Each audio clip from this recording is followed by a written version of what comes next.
Not in the name of the Most High.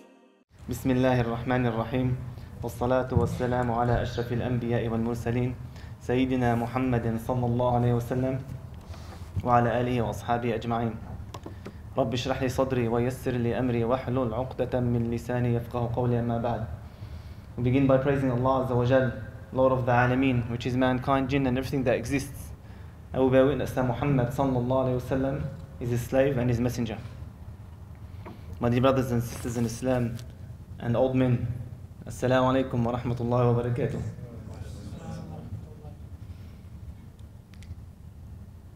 Umar radiallahu anhu, he was a very strict man. Very strict. And he used to not only be strict on himself, and that's gold right there, if you understood what I mean. Normally we're easy or quick to be strict on others, but on ourselves, we'll make 100 excuses and we'll always make things alright for ourselves. Umar radiallahu anhu was a man who was so strict on himself that when Abu Bakr asked about him, was asking about him to make him Khalifa, one of the companions said, well, you know Umar to be better behind the scenes than he is in front of us all. So he's even more strict on himself and he's even more of a worshipper and a abid and does even better things when no one can see him than in front of other people. That being said, he was also strict on others. He was called Al-Faruq, the criterion between right and wrong.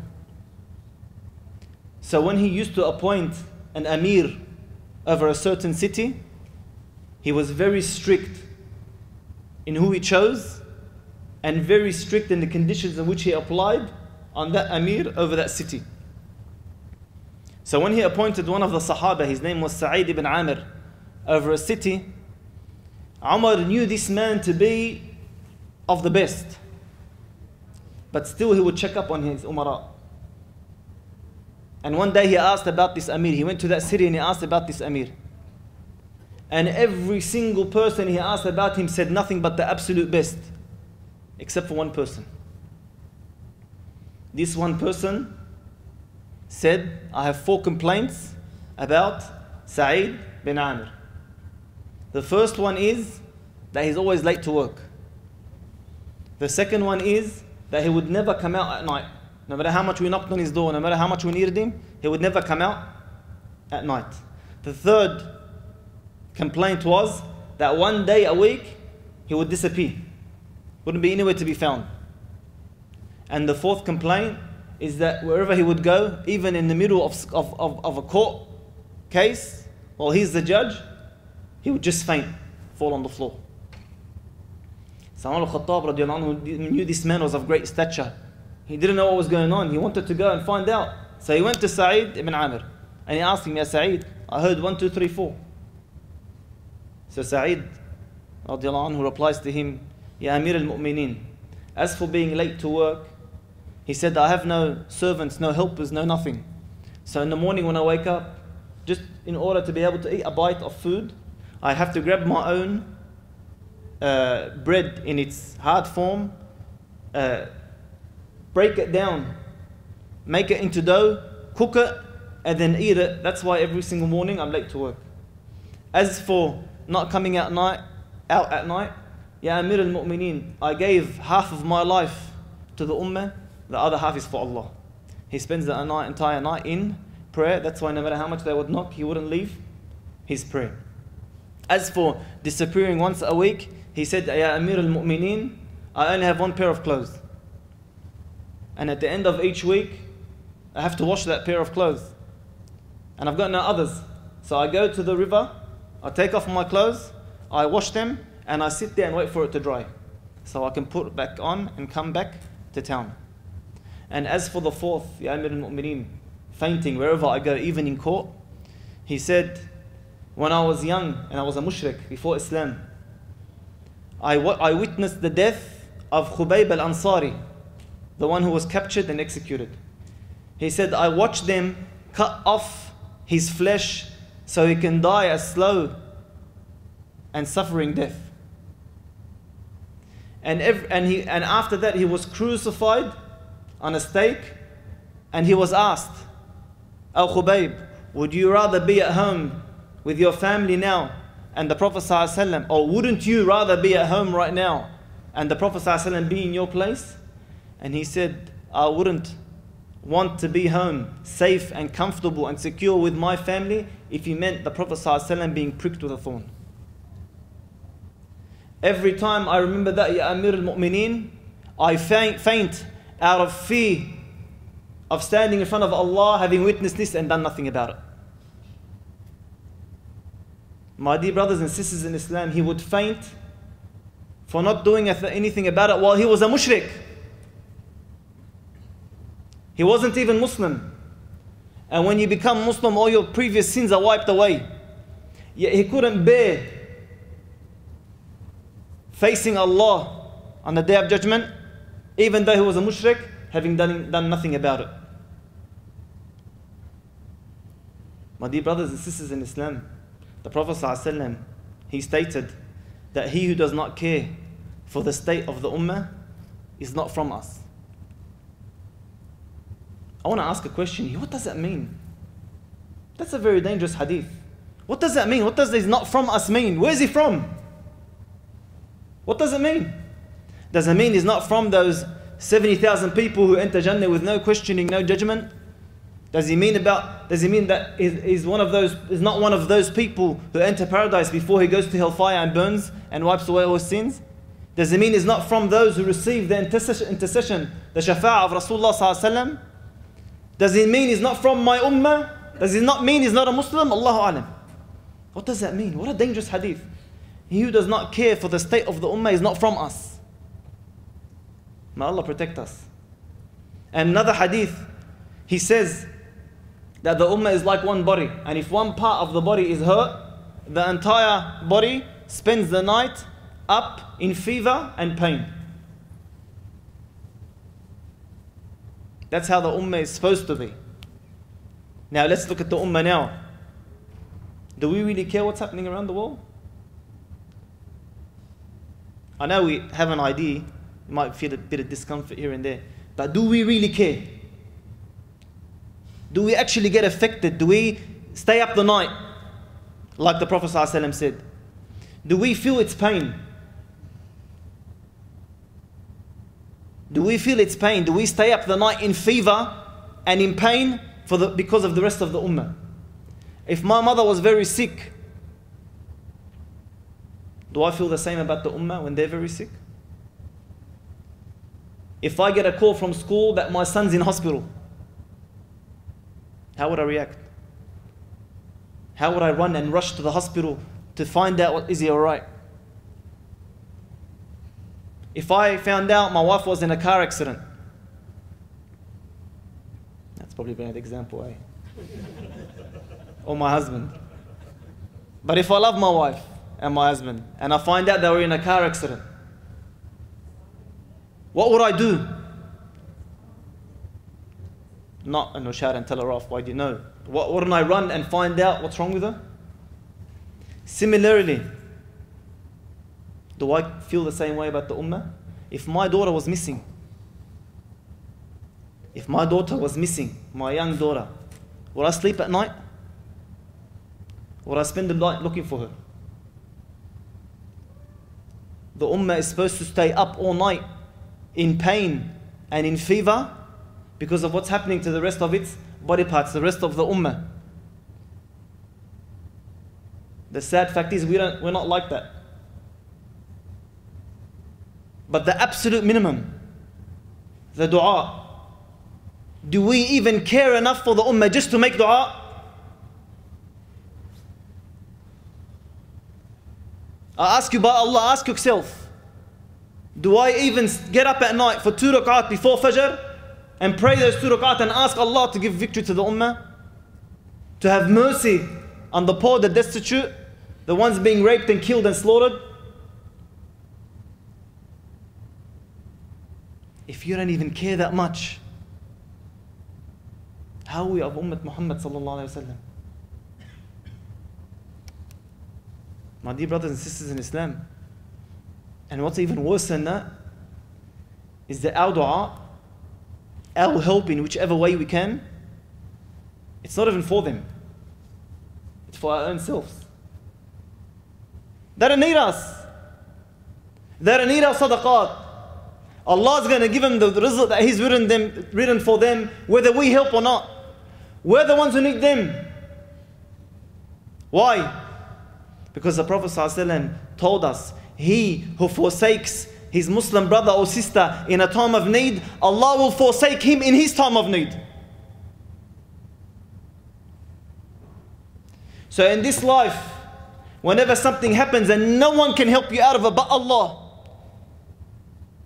because you forsook those Muslim brothers and sisters when they were in their time of need, Allah will forsake you in your time of need. May Allah protect us from this.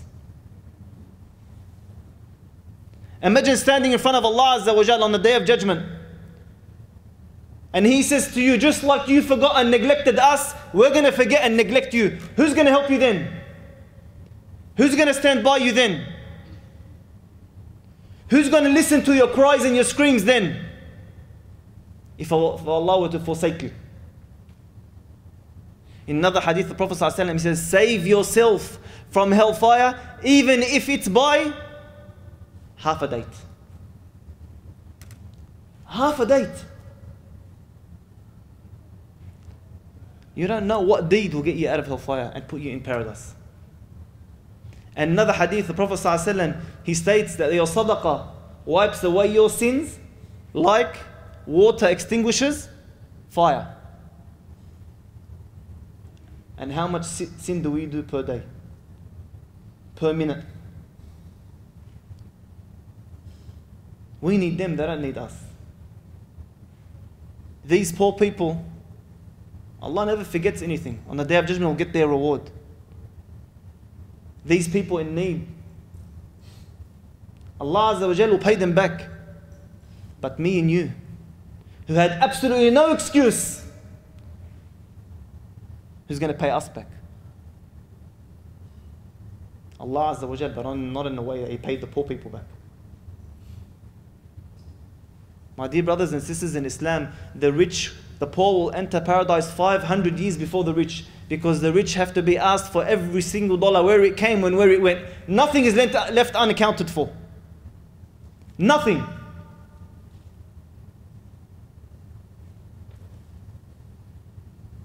The Prophet ﷺ stated that a man will be dragged on his face in the sake of Allah Azza wa Jal his entire life. You know that the biggest bloke, a little wrestling match on carpet, gets a carpet burn, he jumps up to the sky. He'll be dragged on his face, his entire being, in the sake of Allah Azza wa Jal. When he sees the Day of Judgment, he'll see this as insignificant. Ya Allah, I didn't do anything for you. What have I got to stand in front of Allah with? Wallahi, we need them, not they don't need us. Say Umayr ibn Sa'd, one of the companions of Rasulullah sallallahu alaihi wasallam, young companions. He was an orphan. Him and his mother were poor, they were destitute, they were living it very hard. And this companion, his mother, he was a child then, his mother married another man, a companion, his name is Julas. And this man took him in and he loved him as if he was his own child. He was marveled by his trustworthiness and how honest and intelligent this child was. And he treated him like his own father. Now this child grew up to be a mu'min. Never left the mosque, never left the prayers, never left the front row, with or without his father. And this child, as he grew up, he saw in one of the battles, the battle of Tabuk, he saw the companions rushing around to give sadaqah to Rasulullah sallallahu alaihi wasallam.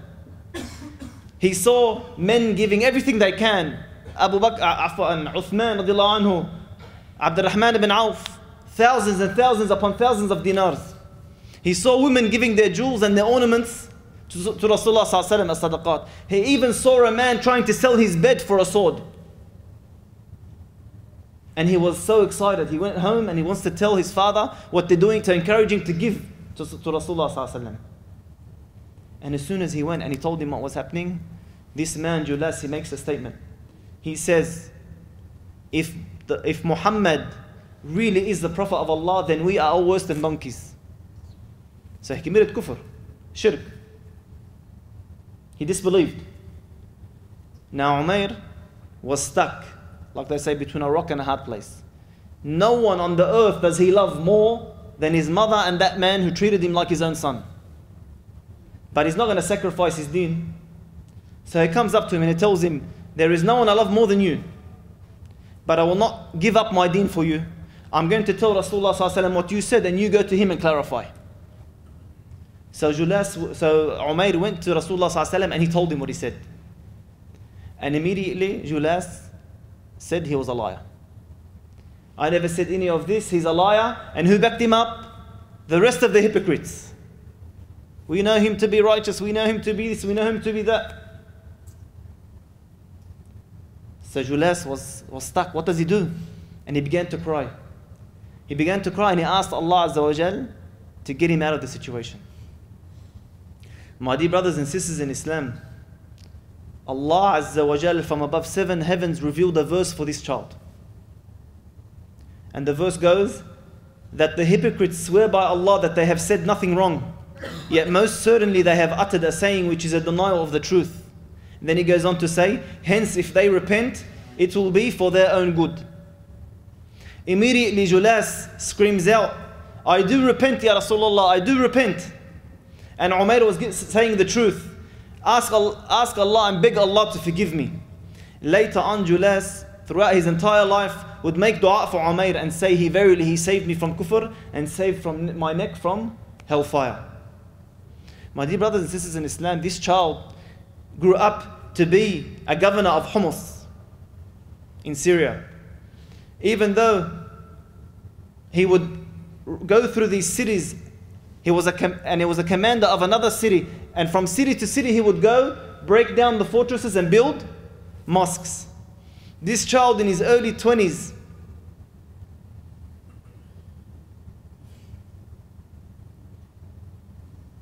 Umar radiallahu anhu ordered him to come forth with the taxes. Remember how we were saying how strict he was on his amirs? Umar radiallahu anhu ordered him to come forth with his taxes. So Umair, even though he was the leader, he grabs a food pouch, puts a bit of food in it, and a few washing utensils, and he goes to Umar radiallahu anhu to Medina walking. He goes to Medina walking. When he gets there, he was sunburnt, his body was gaunt, and he had long hair. When Umar radiallahu anhu asked him what is wrong, he said, nothing, Ya Amir al-Mu'mineen. Where's your camel? Why did you come walking? He goes, I didn't have one and they didn't give me one and never asked for one. He goes, where's your wealth? Where's your taxes? He goes, everything I own is on my back. That food pouch with that food and the cooking utensils that he had, that's all he owned. Umar radiallahu anhu felt sorry for him. He sent him back and he said to Umair, he sent with Umair Al-Harith. He sent behind him Al-Harith, another companion, with 100 dinars. And he went to him and said, check out his state. If he really says he is how he is, then give him these 100 dinar. So Al-Harith followed him to that city and asked him, knocked on the door a while later and told him, I'm a traveler, can you give me shelter till I have to leave to my next city? He lived with him for 3 days. And all he was offered of food for those 3 days was a small, rock-hard piece of bread.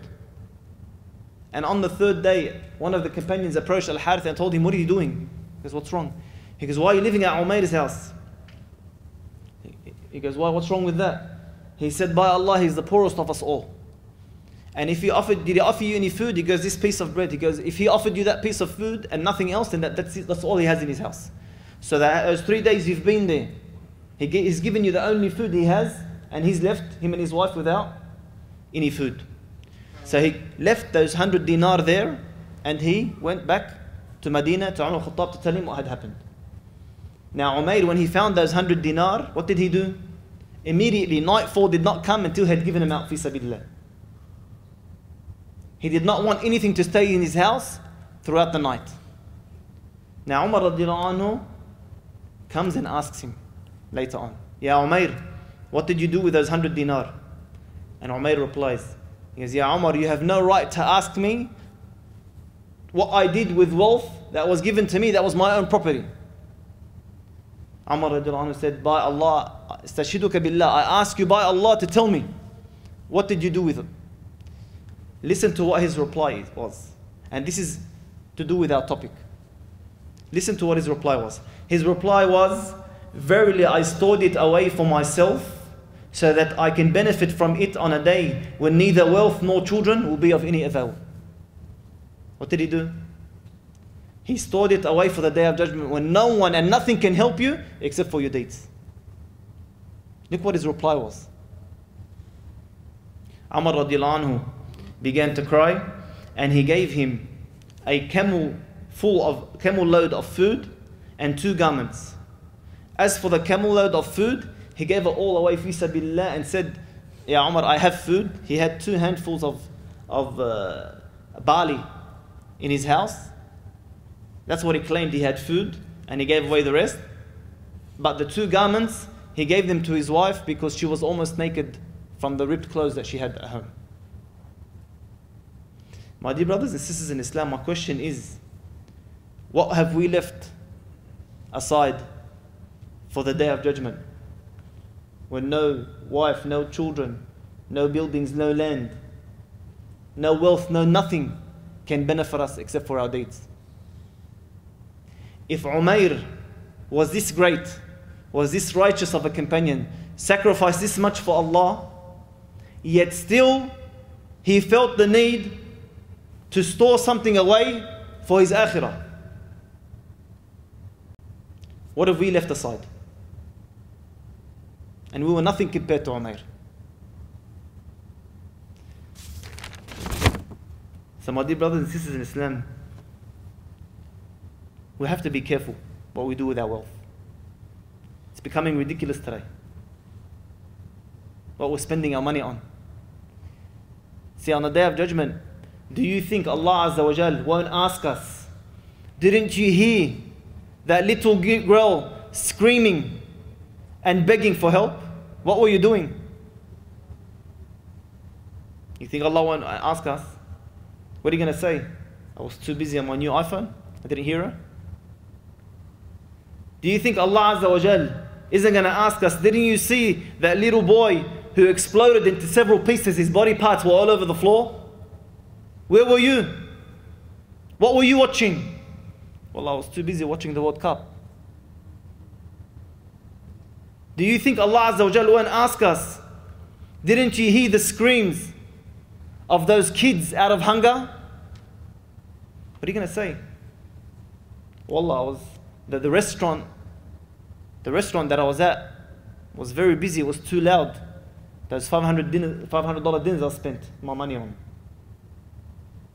Do you think Allah Azza wa Jal won't ask us for that mother that got up in front of the camera and screamed out, if you're not going to be men and defend us, the least you could do was send us contraception pills, because verily we're all holding in our stomachs the children of the rapists. What are you going to say? Wallah, I was waiting in line for a $10,000 handbag. Do you think Allah Azza wa Jalla won't ask us about that old man screaming and begging for someone to get him some medicine? Ya Rabbi, we're too busy. We're on a $20,000, $30,000 holiday. As if we're not living more comfortably enough. As if we're not living subhanallah, this country that we're living in, this comfort, overseas they see it as a dream. But still we're spending $20,000 and $30,000 on holidays. Allahu Akbar. You want some water, Hadi? You want some water, brother?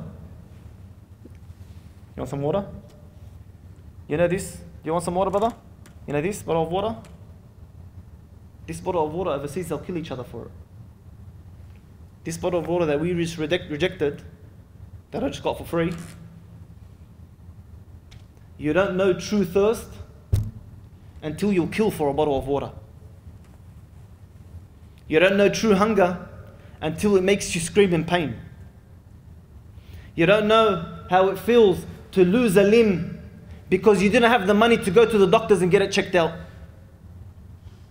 We don't know how it feels to watch your own kid squirm in pain because you can't afford the medication. You don't know how it feels to run around the streets begging for rent money because it's going to kick you and your children out of the house. We don't know how it feels to have someone die in front of your eyes on the hospital door because he can't pay the deposit. I had a father running around. He found out about me helping some of the people. He came to the mosque and started begging me in the mosque. I'll sleep in the street, I don't care. Just put my girls in a house. Shelter my girls. A wife and three girls. There was a brother that we helped. This man wakes up at Fajr, walks for 2 hours to his job, breaks rocks the whole day, and comes home walking for $10. 17,000, 17,000 Lebanese pounds. He walks 2 hours there and 2 hours back because he can't afford the $3, the $2.50 that he needs for the taxi to get there and back.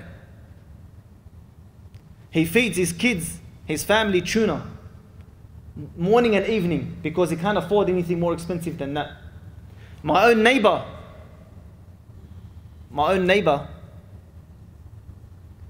when I found out how tough he was doing it, he was already over 550,000 Lebanese pounds in debt.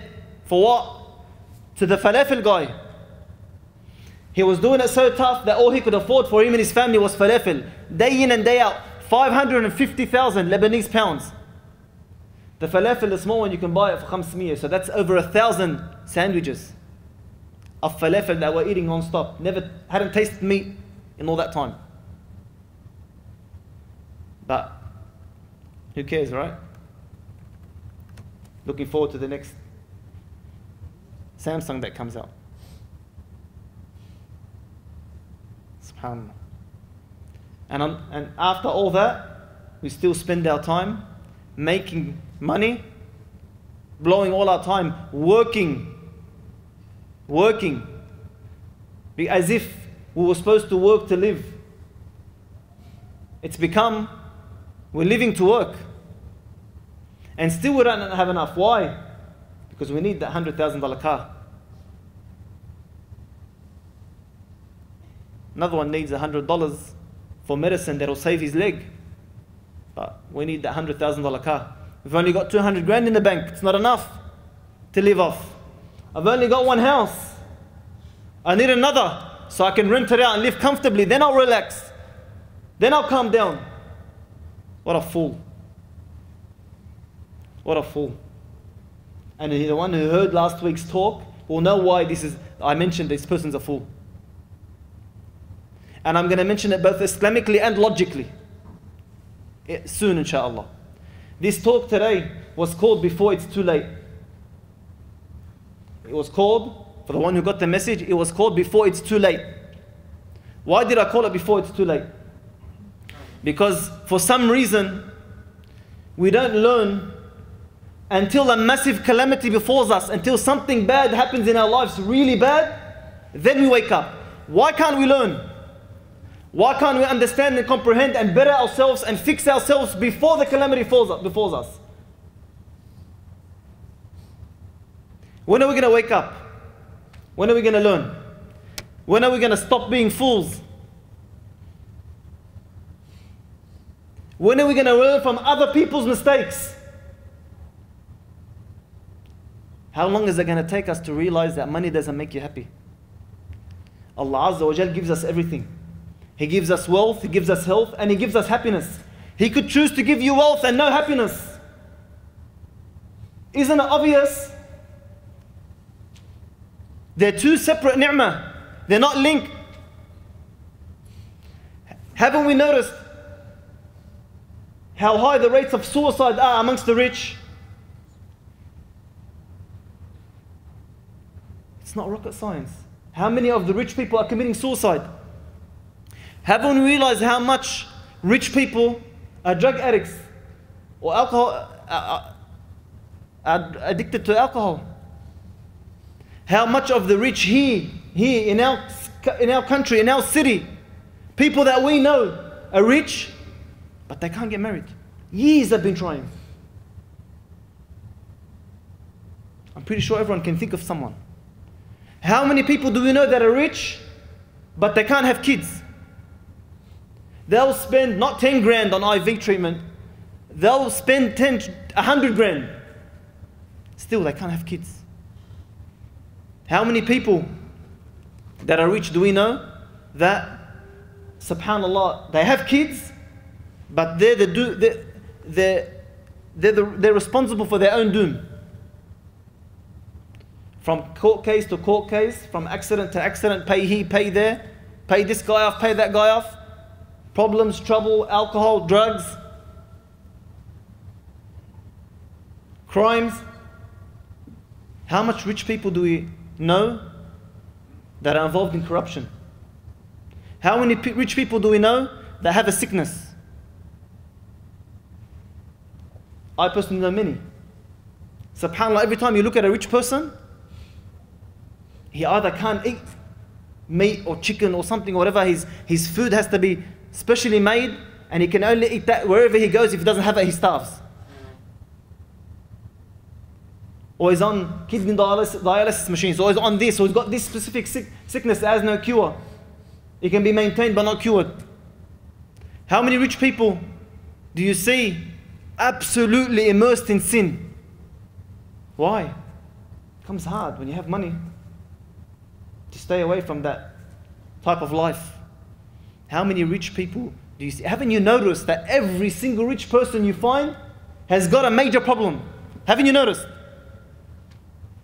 If you haven't noticed, the depression, the insomnia, can you imagine someone who's so rich, he's got everything, so much so he can't even, there's nothing he can ask for anymore. Yet he can't sleep at night. Has that ever happened to anyone? Has anyone spent a night or two he can't sleep? Wallahi, it's worse than death. You'd rather kill yourself. Depression. He's got everything he ever wanted, but he's depressed. Antidepressant drugs here and there, stuffing up his mind. Why? Allah Azza wa Jal created us all equal.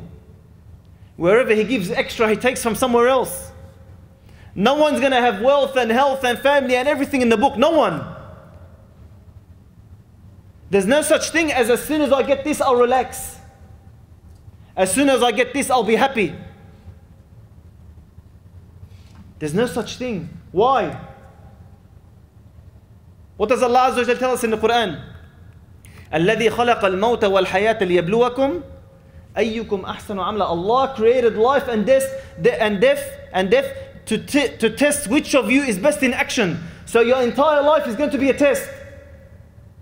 As soon as you get out of one test, you go into another. So if you're doing it tough financially, as soon as you come out of it financially, you'll see health problems. And as soon as you get out of that, you'll see problems with your family. As soon as you get out of that, you'll see problems somewhere else. It's never ending, because this whole life is a test. In another verse, Allah Azza wa Jalla says, أَحَسِبَ النَّاسُ أَن يُتْرَكُوا أَن يَقُولُوا آمَنَّا وَهُمْ لَا يُفْتَنُونَ. Do people actually think that they'll be left to say we believe, and they will not be tried, they will not be tested? وَلَقَدْ فَتَنَّ الَّذِينَ مِنْ قَبْلِهِمْ. But we had verily and certainly tried those before them. فَلَيَعْلَمَنَّ اللَّهُ الَّذِينَ صَدَقُوا وَلَيَعْلَمَنَّ الْكَاذِبِينَ. And that was to make, and Allah will surely make evident those who are truthful, and who will surely make evident those who are liars. Another verse, Allah Azza wa Jalla says, مَا كَانَ اللَّهُ لِيَذَرَ الْمُؤْمِنِينَ عَلَى مَا أَنْتُمْ عَلَيْهِ حَتَّى يَمِيزَ الْخَبِيثَ مِنَ الطَّيِّبِ. Allah would not leave the believers in the state that you are in presently until He separates the evil from the good. My dear brothers and sisters in Islam, Allah will constantly test us throughout our entire lives. Do not be tricked by shaitan to think that I'm going to do this and I'm going to do that and then I'm going to do it, then I'm going to be happy, then I'm going to relax, then I'm going to be comfortable. No. Allah will never make this life comfortable. You'll receive a bit of comfort, You'll receive a bit of happiness, but you won't receive it all. Because if you receive it all, then you'll never want to leave this life and you'll never work for the akhirah. You'll become greedy and nafsi, nafsi, myself, myself. You'll never help anyone. But when this life is uncomfortable, when this life is you're constantly being tested, when in your life you are working and striving for something better, that's when you actually have a chance to enter Jannah. That's when you actually help others. That's when you actually care about someone other than yourself. So my dear brothers and sisters, do not be deceived. Never in your life would you be completely happy and completely comfortable. You're going to be constantly tested. And Allah tests those He loves. So much so that Umar Elghaz, a man came to him and told him, my wife, never have I seen her sick, never have I seen her depressed, never have I seen her hurt, never have I seen her upset. Always just calm and collect and comfortable and sitting down. Do you know what Umar told him? I find this, wallahi, amazing. He said, divorce her. He goes, what? I'm just telling you, there's nothing wrong with her whatsoever. You know what he replied? He goes, that's never been known to be the traits of the believers. Allahu Akbar. The believers are tested. The believers are tested so Allah can elevate them. We shouldn't be happy just to make it on the doorstep of Jannah. You should be happy, you want to make it to the top. So you want to help, and you want to do good, and you want to give sadaqah, and you want to do everything possible and be the best that you can. The entire reason Allah Azza wa Jal gave us this set of rules to follow is that so you can become the best you can become before you die. And that's how you attain the highest levels. A lady used to find her husband was the same thing. Never used to have any problems, never any sicknesses, never any. So she grabbed him and she was running with him to the Prophet ﷺ to complain. Ya Rasulullah, he's always just sitting there doing nothing. No hardship, no pain, no sacrifice, no nothing, no sickness. She was grabbing him and running to the Prophet ﷺ because of nothing. On the way he tripped and broke his leg. She goes, now you're alright. She took him home. My dear brothers and sisters in Islam, this life, the entire life is a struggle. If you're not struggling, listen to this. If you're not struggling, and when you're not struggling, you're not forcing yourself to struggle in something, then Allah Azza wa Jalla will make you struggle. So if you're doing it well and you're comfortable, and you're not struggling, in return, you're not struggling because you're doing it well or you're comfortable or you're financially stable. You're not forcing yourself to struggle in ibadat or in helping out or in giving or in doing good things or benefiting people, because the Prophet ﷺ said the best of you are those who are most beneficial to others. If you don't force yourself to struggle in something, in some sort of initiative or something good that you're doing for mankind, then know that Allah will make you struggle in something. He'll give you a calamity, a test to make you struggle so He can elevate you. He doesn't want you to stay there. Because when you're stagnant, you're only going to go down. He wants you to continue to rise. And in regards to wealth, after everything that we know, what happens when you tell someone, Wallah, money is not going to make you happy. Wallah, it's not the key to success. It's not the key to happiness. Allah could give you wealth and not happiness, and He could choose to. He told you, I know, brother, I know. Then what does he do? Where are you going, brother? To work. He knows, but he's still running after it. He's still struggling and striving and trying to build and taking riba and... Hold on, you just said you know. You just said you understand. What's the point of knowing something if it doesn't translate into action? If it has absolutely no effect in your life? Why? Why is this person doing this? You know, if this is not disbelief, I'm not saying it's disbelief. If it's not disbelief, he believes in the ayat sincerely, and he believes in the hadith sincerely, and he knows sincerely, but it's not translating into action. You know what that's like? That's like saying someone just watched 1,000 people in front of him touch this boiling kettle and burn their hands, and then he said, you know what, I want to touch it, but inshallah I won't burn my hand. Or he just watched 1,000 people in front of him walk off to this cliff and fell and died, and he goes, you know what, I'm going to walk off, hopefully I'll fly, I won't fall. Doesn't make sense. That's if it's not disbelief. Some people, they don't believe. Allah alam if they disbelieve specifically in the verses and the ahadith, but some people, they don't just, they can't comprehend, they can't understand that, they won't agree with you. So my dear brothers and sisters in Islam, the topic is called Before It's Too Late, because we want to learn before we strive and sacrifice and struggle and build this dunya, and in return we destroy our akhirah. At the end of 50, 60, 70 years old, yeah, we have that house and we have that fancy car, but we've lost our kids. They're all doing the worst of haram. We've destroyed our akhirah, our buildings, our palaces, our lands in the akhirah. Let us learn before it's too late. And the Prophet ﷺ, he gave us the guidelines. He said, he who helps someone in his time of need, Allah will help him in his time of need. So can you imagine that when that day comes, when no one can help you, but Allah, He'll help you because you helped that person in need. Imagine standing in front of Allah Azza wa Jalla on Day of Judgment, when everyone is scared and panicking because they know what they've done. Allah Azza wa Jalla, He, when you call out to Him, He'll help you. Help those in need, in their times of need, and Allah will help you in your time of need. And not only would Allah Azza wa Jalla tell you, donate, and I'll give you Jannah, donate, and I'll wipe away your sins, donate, and I'll give you, no. On top of that, Allah Azza wa Jalla, even the money that you donate, never would your wealth decrease when you give sadaqah. And in one of the ayat in the Qur'an, He says, the example of those who spend their wealth in the way of Allah is like a seed of grain which grows into 7 spikes. In each spike is 100 grains. So that $1 that you gave, Allah Azza wa Jal is telling you He'll multiply it by 700. Wallahu yudaifu liman yasha. And Allah will increase as much as He wants to whomever He wills. So not only is He telling you give and help these people for your akhirah so you can build your akhirah, but even in this dunya, no way will your wealth decrease. I'll give you and give you and give you.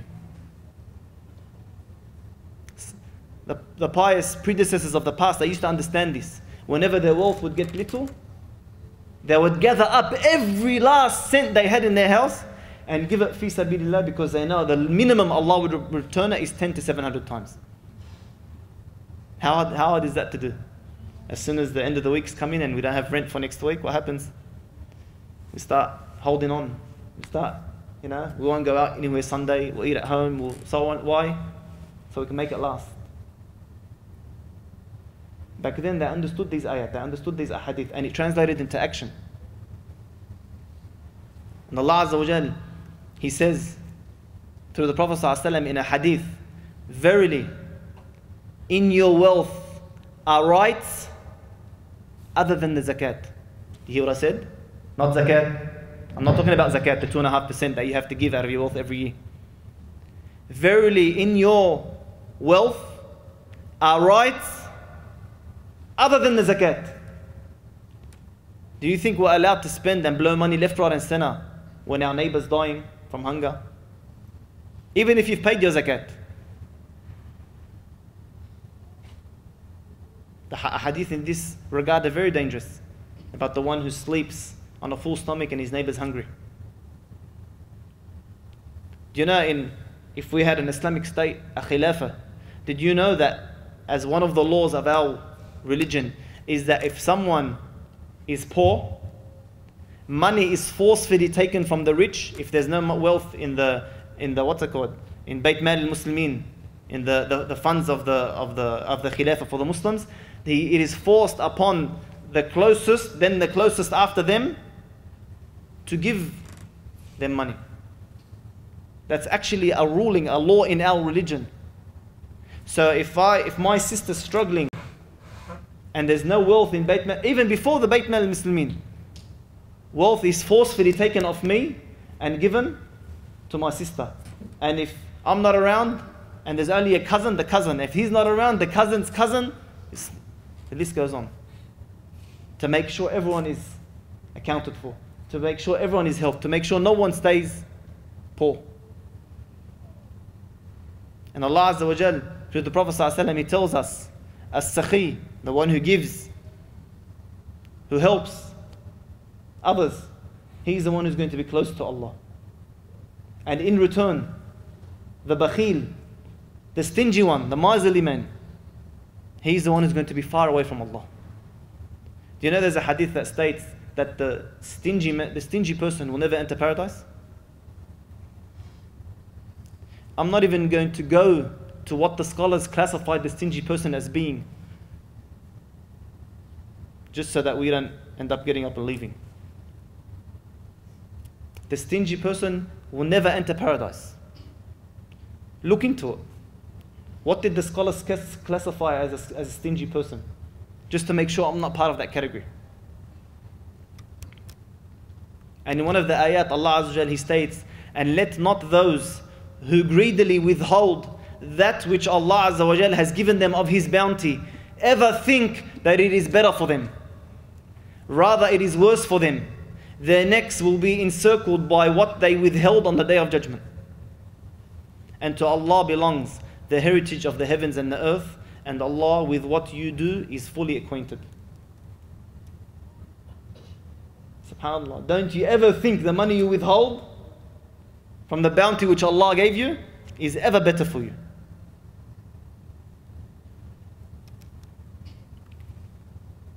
And now we come to the spending. Say in Islam we have tabdhir and we have israf.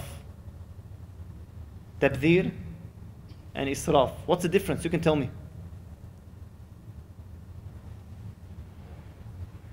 Spending lavishly. Alright, what's the difference? On one end you're spending reasonably, on another end you're spending to show off, too much. Just to clarify, tabdhir is haram and israf is haram, but they're two different things according to some of the scholars. My dear brothers in Islam, tabdhir is when you spend your wealth in that which is haram. And the mubadhirin, the ones who do this, are the brothers of the shayateen. But israf is spending your money in halal, but overspending. Overspending your money in halal is haram. So even something that's allowed, overspending, it's haram. The Prophet ﷺ, he said, do not even waste water on a flowing river. You're on a flowing river. How much are you going to waste? Whatever you throw away is going to end up being sucked right back into the river anyway. He said, even on a flowing river, don't waste water. Imagine putting $200,000-$300,000 on a car. For a piece of metal that's supposed to get you from A to B. When you have people who are eating dirt off the floor, not because it'll give them nutrition, just to quench that hunger, just to stop that hunger, the pain of hunger.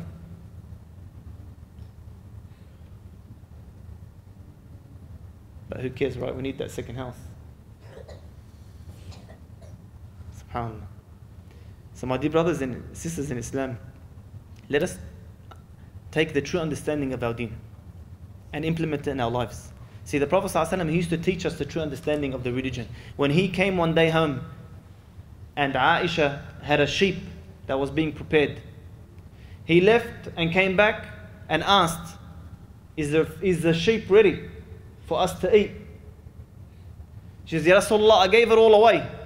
The only thing I left was the shoulder, because I know you like the shoulder. You know what his reply was? His reply was, by Allah, the only thing that really stayed was what you gave away. And what was given away is what stayed behind. Because in reality, what she gave away will never go. Allah will give him his reward on the Day of Judgment. But what she left behind for them to eat, that is what's going to go in their stomachs and be lost. They won't get no reward for it. See how we flipped the understanding around? You see how we're looking at things the wrong way? Everything we do, my brothers and sisters in Islam, has consequences. Everything we do. Everything we do, even the sunnah. Even the sunnah of Rasulullah sallallahu alaihi wasallam. Leaving a sunnah of Rasulullah sallallahu alaihi wasallam will have consequences on our lives. But we never learn before it's too late. That's our problem. We never learn from what we see right in front of our eyes. Let's put the ayat and the hadith aside. Just from what we see in front of us, we still don't learn. Learning from other people's mistakes. Someone falls in a hole. You just saw him fall in a hole. Don't go fall behind him. Something as simple as the hadith of Rasulullah sallallahu alaihi wasallam, eating 1/3, drinking 1/3 and leaving 1/3 for the air. A sunnah, it's not a fard. Not compulsory. If we just applied that one sunnah, isn't obesity one of the leading killers in the world? Cholesterol, diabetes, heart problems, strokes. Isn't that all to do with our food? If we just applied one sunnah and learned before it was too late, later on, when we're this big and we've got heart problems and we can't even get up and our own kids are calling us grandpa, then we're like, I wish and I wish. Everything has consequences. Just yesterday we were mentioning how Rasulullah ﷺ told us to read the 3 quls after each prayer. And especially after Fajr and Maghrib, to read them 3 times each. And he said he'll protect you from every form of ayn and hasad and magic and sorcery and all that stuff. Then we don't go and read them. And then as soon as someone's possessed or has problems, from that we're running after shaykh, after shaykh, after shaykh. And then you got those filthy people who make make it a business, and they use shayateen to take away the shayateen that are already there. So you come with one shaitan possessing you and you end up with 100, leaving with 100. And this shaykh won't answer me and this shaykh won't answer me. Tayyib, do what Allah Azza wa Jalla told you in the first place and you would have been protected. Everything has consequences. Allah Azza wa Jalla only put His laws down on this earth only to benefit us. Only it is because the absolute most successful way that we can live. Every single aspect, every single ruling He gave has outcomes. Either good or bad, whether we do it or leave it. Something as simple as the Dajjal. It isn't simple. The greatest fitna to ever fall mankind. Every single prophet from Adam to Muhammad ﷺ warned about him. He'll come and bring with him wealth and crops and rain and land, and a man, a true believer, will come to face him and become one of his followers. A man will have to tie up his wife and children so they don't go and follow this man, this Dajjal, this big fitna. What did the Prophet ﷺ tell us? Just read the first 10 ayat of Surah Al-Kahf, memorize them, and Allah Azza wa Jalla will protect you. There's disagreement. Some say the first 10, some say the last 10. And then when it happens, Ya Rab and Ya Allah, and can you help us? Marriage. Marriage. Have you seen what's happening today? What is it? 70%, 80% divorce rates? The Prophet ﷺ gave us the criterion, gave us the conditions, the things we should look for in a spouse.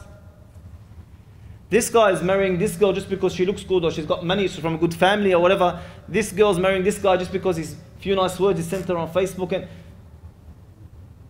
destroying the rest of their lives. They live several years together, hating their lives, having kids, and then divorcing. And then fighting and shouting and screaming and arguing in courts and mabarif ash. And why didn't you apply the Prophet ﷺ's laws, his rules, his conditions? Why didn't you believe Rasulullah when he told you, go for the one with deen and akhlaq and you'll be successful?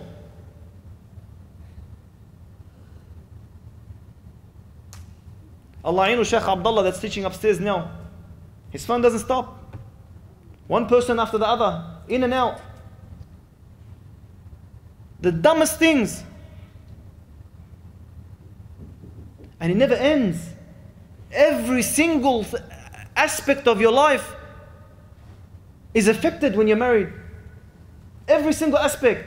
Everything you say, everything you do, everything you touch, everything you eat, everything is governed. But we don't want to follow. We don't want to take Allah's rulings. Every small and big thing in our religion. Even how you sleep with your wife, it's governed. How you go to the toilet and wipe yourself, it's governed. It's all to benefit us. Then we don't apply it, then we come to the Shaykh, why is this happening to me? What do you mean why it's happening to you? Matrakat haram ma'amiltu. You didn't take one ruling and apply it. And it extends. Even after marriage, in divorce, the filthiest of things happens. Why? Because they're far away from Allah's rulings.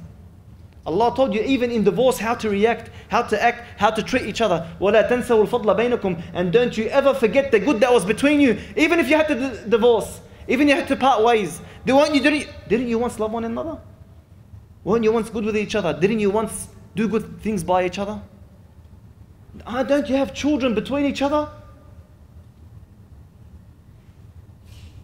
You don't care, you just want to shout and argue and fight, and the kids end up being scarred because you never applied Allah's law.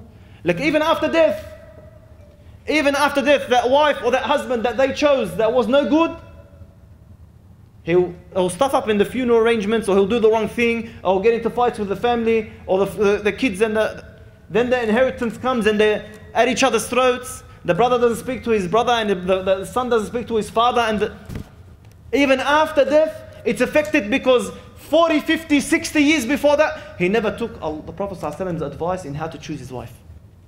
And she didn't take the advice on how to choose her husband. My dear brothers and sisters in Islam, learn from other people's mistakes. Turn back to Allah before it's too late. Apply Allah's rulings before it's too late. And this is just talking with the sunan. We didn't even go to the fard yet.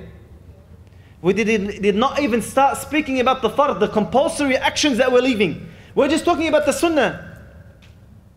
The recommended advices Rasulullah ﷺ gave us, and look at the effects. What if we were to talk about the fard?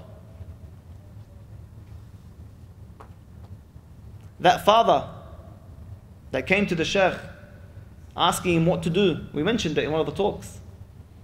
The one whose son, he was married to 2 wives, and his son came home drunk at night and raped his 17-year-old sister.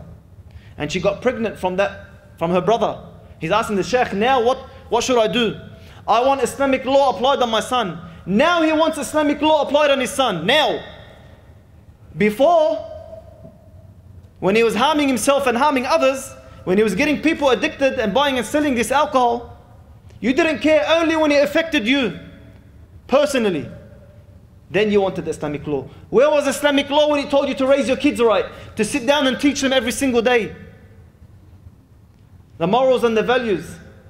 Where was the Islamic law when it told you to be there for your son and your daughter? What, were you too busy running from wife to wife?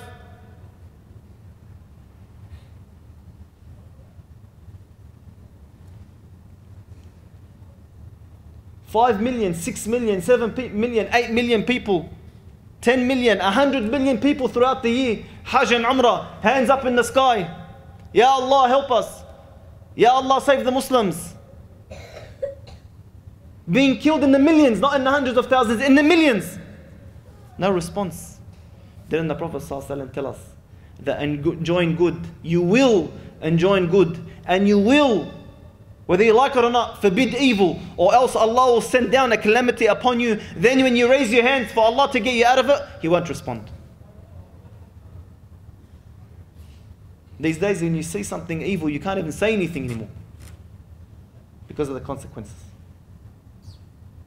Here we are. Billions of Muslims around the world making dua, no response.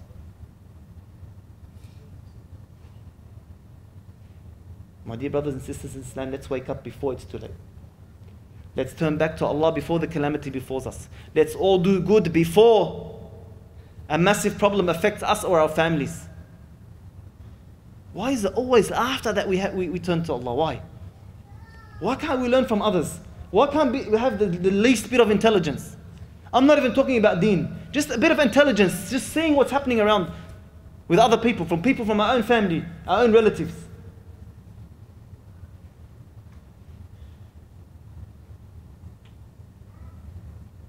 SubhanAllah. May Allah Azza wa Jal make us of those who learn from other people's mistakes. May Allah Azza wa Jal make us of those who turn to Allah before the calamity befalls us.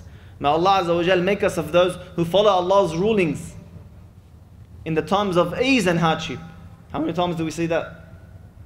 As soon as he's in a problem, front row every day, up 3 hours before Fajr praying. As soon as Allah Azza wa Jal relieves him from that calamity, from that problem, what happens? Never to be seen again. SubhanAllah, there's a bit of time, so I'm going to end it off with one last story. This story is of a man who was supposedly a sheikh. He was well known, Imam of a masjid, lead the prayers, teaches Qur'an, gives lessons. He even leads the prayer in tahajjud. This man doesn't show up for a few days to the mosque. So his student and his friend comes to visit, knocks on the door. Where is my friend? His daughter answers. She tells him he's sick. He tells her, make way for me, let me come in and visit him. He's my teacher, he's my friend. So he walks in the house and he's very surprised to see that his teacher's, this sheikh, so-called sheikh's bed has been removed from the bedroom and put bang smack in the middle of the living room. So he comes in and he sees his friend in a very bad state, in a black face. What's it called? Just the look of horror that was in his face was, he knew it was his last moments. So immediately he tells him, say la ilaha illallah. Say la ilaha illallah. Say la ilaha illallah. He who says la ilaha illallah as his final word will enter paradise. And this man, he just couldn't say it. At the end, he actually replies to his friend. He couldn't say la ilaha illallah, but he replies to his friend, oh my friend, his name was Mansoor. Oh my friend Mansoor, this word, there's a barrier between me and it. I'm not able to say it. He goes, what do you mean? You're our Imam. You've led the prayers. You taught us Qur'an. You used to give us lessons. You used to pray with us at night. You used to. What happened to all this? He said, that all has gone to waste. He said, what do you mean? He goes, I was doing it all for show. I was doing it all for show. He goes, but when I used to come home, I used to lock those doors and out comes the alcohol and out comes the filth and the contraband. And I would spend the whole night disobeying Allah Azza wa Jal until the tahajjud time. And then Allah Azza wa Jal made a calamity before me. And I got sick and I reached death. I was on my deathbed. And when I knew this was a punishment from Allah, I began to cry and beg Allah Azza wa Jal to forgive me. I opened that Qur'an and I never lifted my eyes from that Qur'an until Allah had cured me. Again and again and again and again and again he read the Qur'an until Allah Azza wa Jal cured him and he knew he was forgiven. When he was cured, he lasted for a little while and then went back to his old habits, and again Allah Azza wa Jal made him fall sick again and reach his deathbed. Again, he knew that this was a punishment from Allah Azza wa Jal, so he began to repent, seek forgiveness, enter into prayers, read Qur'an, read and read and read and read and read and read and not lift his eyes until Allah Azza wa Jal cured him a second time. Then again, he lasted a while and fell back into his old ways. But this time, when he fell back into his old ways, and he begged Allah, and he cried, and he opened that Qur'an to read, he couldn't see any words written in the Qur'an. He opened the Qur'an and he could not find the words there. All he could see was a blank Qur'an. And that's when he knew Allah Azza wa Jal did not want to forgive him. So he began to beg and scream and call out to Allah Azza wa Jal. And a caller called out from the heavens. Every time we cure you, you turn back to your ways. How many times are you going to call to us and we cure you and then you turn back to your ways? There is no forgiveness after today. This man, Mansoor, was so shocked. He ran to the door. He didn't even reach the door and that teacher of his had passed away. My dear brothers and sisters in Islam, if we applied Allah Azza wa Jal's law, the hadith of Rasulullah Sallallahu Alaihi Wasallam, in sincerity, in our intention, in not having riya. How many ahadith are there about riya? How many ahadith are there about intention? How many hadith and ayat are there about sincerity? If he had applied those rulings of Allah Azza wa Jal, those ahadith of Rasulullah Sallallahu Alaihi Wasallam, would this have been his end? So my dear brothers and sisters in Islam, please learn from others before it's too late. Turn back to Allah Azza wa Jal before it's too late. Turn back to your deen, to the orders of Rasulullah Sallallahu Alaihi Wasallam before it's too late. Because by Allah, not one of us will not be tested throughout this life. Not one of us, calamities will not be befall us. But if you're with Allah Azza wa Jal, Allah Azza wa Jal will elevate you. And everything you do, He'll reward you in this life before the akhirah. Every single religion, even the non-Muslims, they believe in karma. They believe in what goes around comes around. If'al ma shi't kama tudinu tudan. Do whatever you please, because as you act, or as you treat others, or as you perform, Allah will treat you. May Allah Azza wa Jal make us of those who turn back to Allah before it's too late. May Allah Azza wa Jal make us of those who hear what He said and apply the best of it. May Allah Azza wa Jal forgive us our past grievances and allow us, give us the strength and wisdom and ability to stick to the right path, inshaAllah. جزاك الله خيرا سبحانك اللهم وبحمدك نشهد أن لا إله إلا أنت نستغفرك ونتوب إليك. I wanna be in Jannah, Jannah, Jannah, Jannah. Every Muslim dreams to be up in Jannah, Jannah, Jannah, Jannah. A pious person's destiny. Inshallah in Jannah, Jannah, Jannah, Jannah.